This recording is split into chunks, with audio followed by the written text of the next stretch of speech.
ইতিমধ্যে ৰাইজৰ দল আৰু কংগ্ৰেছৰ আচলতে ৰাইজৰ দল আৰু মিত্ৰতাৰ যিখন আলোচনা, মিত্ৰতাৰ আসন বুজাবুজি সম্পৰ্কীয় যিটো আলোচনা, তাত আটাইতকৈ বেছি জটিলতাৰ সৃষ্টি হৈছে ৰাইজৰ দল আৰু কংগ্ৰেছৰ মাজতেই। জাতীয় পৰিষদ আৰু কংগ্ৰেছৰ মাজত এক প্ৰকাৰ প্ৰায় মিত্ৰতা চূড়ান্ত হৈছে। এটা দুটা সমষ্টিত কিছু জটিলতা আছে, ধৰক বিনাকান্দি সমষ্টিটো ৰেজাউল কৰিম চৰকাৰৰ বাবে জাতীয় পৰিষদে বিচাৰিছে আৰু টিকেটৰ নিশ্চিত প্ৰতিশ্ৰুতি লাভ কৰাৰ পিছতেই তেওঁ কিছুদিনৰ পূৰ্বে লুৰিণজ্যোতি গগৈ নেতৃত্বাধীন দলটোত যোগদান কৰিছিল। সেই সংক্ৰান্তত এতিয়াও মানে ক্লিয়াৰ হৈ যোৱা নাই, কিন্তু এটা কথা প্ৰায় স্পষ্ট হৈছে যে শেষ মুহূৰ্তত সম্ভৱত এই বিনাকান্দি সমষ্টিটো জাতীয় পৰিষদকে এৰি দিব। কিন্তু মূল জটিলতাটো হৈ আছে ৰাইজৰ দল আৰু কংগ্ৰেছৰ মাজত। বিশেষকৈ আপুনি কৈছে কেইটামান সমষ্টি, এতিয়া ধৰি লওক মাৰ্ঘেৰিটা সমষ্টিটো কোনো কাৰণতে অখিল গগৈ এৰি দিব বিচৰা নাছিল, কাৰণ অখিল গগৈ সেই সমষ্টিটোলৈ কেইবাবাৰো গৈ তেওঁ ৰাহুল চেত্ৰীক সেই সমষ্টিটোত প্ৰাৰ্থিত্ব দিয়া হব বুলি কৈছে। কিন্তু আমি একেবাৰে শেহতীয়াকৈ পোৱা তথ্য মতে মিত্ৰতাৰ স্বাৰ্থত, বিৰোধী ঐক্যৰ স্বাৰ্থত অখিল গগৈ সেই সমষ্টিটোৰ দাবী প্ৰত্যাহাৰ কৰিছে আৰু সেই সমষ্টিটোত বিৰোধী ঐক্যৰ প্ৰাৰ্থীৰূপে নগাঁৱৰ সাংসদ প্ৰদ্যুৎ বৰদলৈৰ পুত্ৰ প্ৰতীক বৰদলৈ সেইটো সমষ্টিত প্ৰতিদ্বন্দ্বিতা কৰিব।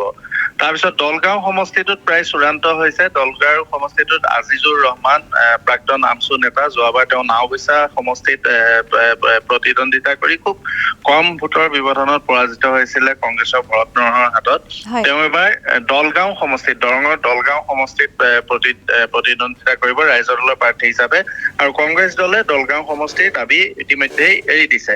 জটিলতাৰ সৃষ্টি হৈছে নাওবৈচা সমষ্টিক লৈ। নাওবৈচা সমষ্টিটো যোৱা প্ৰায় 5 বছৰ বুলি ক'লেও ভুল নহব, ৰাইজৰ দলে এই সমষ্টিটোত কুচকাৱাজ চলাই আছে আৰু এই সমষ্টিটো তেওঁলোকে কোনো কাৰণতে এৰি দিব বিচৰা নাই। নাওবৈচাটো কংগ্ৰেছৰ দখলত থকা সমষ্টি, যদিও বা সমষ্টি পুনৰ্গঠনে সমষ্টিটোৰ জনগাঁথনি সলনি কৰি দিছে, তথাপিতো কংগ্ৰেছৰ চিটিং MLA আছে, তাত এতিয়াও MLA আছে। কিন্তু কংগ্ৰেছে সেই সমষ্টিটো বিচাৰিছে। এইবাৰ যিহেতু অনুসূচিত জাতিৰ বাবে সংৰক্ষিত হল, ডাক্তৰ জয়প্ৰকাশ দাস তেওঁ দুবাৰকৈ লখিমপুৰ সমষ্টিত নিৰ্বাচন খেলিছিল। জয়প্ৰকাশ দাসৰ বাবে সমষ্টিটো বিচাৰিছে আৰু ৰকিবুল হুছেইনে জয়প্ৰকাশ দাসক বেক কৰিছে। এতিয়া কথাটো হৈছে যে অখিল গগৈয়ে কোনো কাৰণতে সমষ্টিটো এৰি দিব বিচৰা নাই। আৰু ধিং সমষ্টিটোত কংগ্ৰেছে কোনো কাৰণতে দাবী এৰি দিব বিচৰা নাই আৰু অখিল গগৈ নেতৃত্বাধীন ৰাইজৰ দলেও দাবী এৰি দিব বিচৰা নাই। এই এনেধৰণে ধৰি লওক আপোনাৰ নাওবৈচা, ধিং, এনে দুটামান সমষ্টিক লৈ এতিয়াও জটিলতাৰ শেষ হোৱা নাই।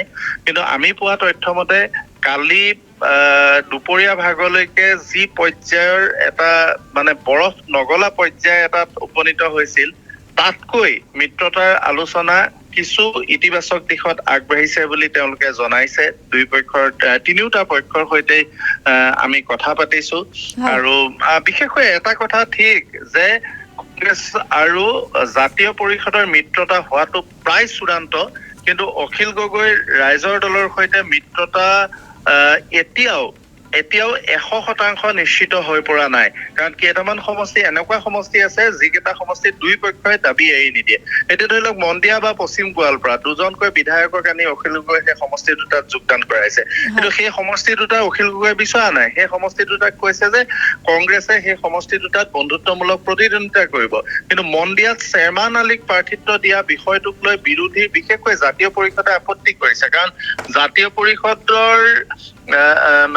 জাতীয় পৰিষদে কৈছে যে ৰাইজৰ দলৰ প্ৰতিনিধি হিচাপে, ৰাইজৰ দলৰ সদস্য হিচাপেও যদি মন্দিয়াত চেয়াৰমান আলীয়ে প্ৰতিদ্বন্দ্বিতা কৰে, তেতিয়াহ'লে চেয়াৰমান আলী থকা দলটোৰ সৈতে নিৰ্বাচনী মিত্ৰতা কৰা বুলি আমি অন্তত উজনি অসমত কিছুমান প্ৰত্যাহ্বানৰ সন্মুখীন হ'ম। কাৰণ চেয়াৰমান আলীৰ যিটো যোৱা সময়খিনিত ভূমিকা, মিয়া মিউজিয়াম, দৰঙৰ জাতীয় শ্বহীদ সন্দৰ্ভত তেওঁ অপমানজনক মন্তব্য, সেই কথাক লৈ কংগ্ৰেছো সুখী নহয় আৰু জাতীয় পৰিষদৰ সখী নহয় হয় আৰু এটা কথা মই এক লাইনত মাত্ৰ এটা শাৰীত শেষ কৰি দিব বিচাৰিছো ৰাণীমা CPM-ৰ সৈতেও মিত্ৰতা CPIM-ৰ সৈতে মিত্ৰতা প্ৰায় চূড়ান্তই হৈছে বুলি ক'ব পাৰিব তেওঁলোকৰ দখলত থকা সৰভোগ সমষ্টি যিটো এতিয়া ভৱানীপুৰ সৰভোগ নামে জনা যায় সেই সমষ্টিটো মনোৰঞ্জন তালুকদাৰক এৰি দিবলৈ কংগ্ৰেছ নেতৃত্ব প্ৰায় সন্মত হৈছে আৰু একেধৰণে গোৰেশ্বৰ সমষ্টিটো নৱগঠিত গোৰেশ্বৰ সমষ্টিটো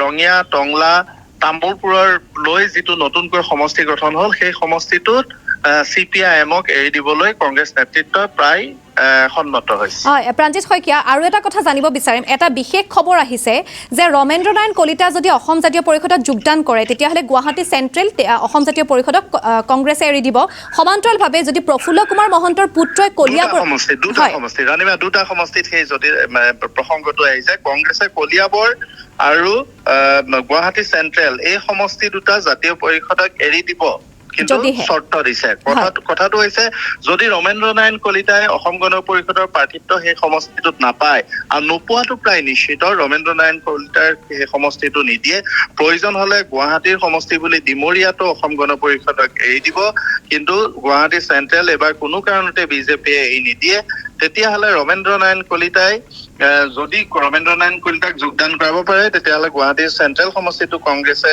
জাতীয় পৰিষদক এৰি দিব আৰু প্ৰফুল্ল কুমাৰ মহন্তৰ পুত্ৰই যোগদান কৰাৰ এটা সম্ভাৱনা আহিছে শ্যামন্ত কাশ্যপে যদি যোগদান কৰে জাতীয় পৰিষদক তেতিয়াহ'লে তেওঁ কলিয়াবৰ সমষ্টিটো দিয়া হ'ব আৰু কংগ্ৰেছে কলিয়াবৰত দাবী নাৰাখে হয় নিশ্চিতভাৱে ধন্যবাদ জনাইছো প্ৰাঞ্জিত শইকীয়া আমাক সবিশেষ কথাখিনি জনোৱাৰ বাবে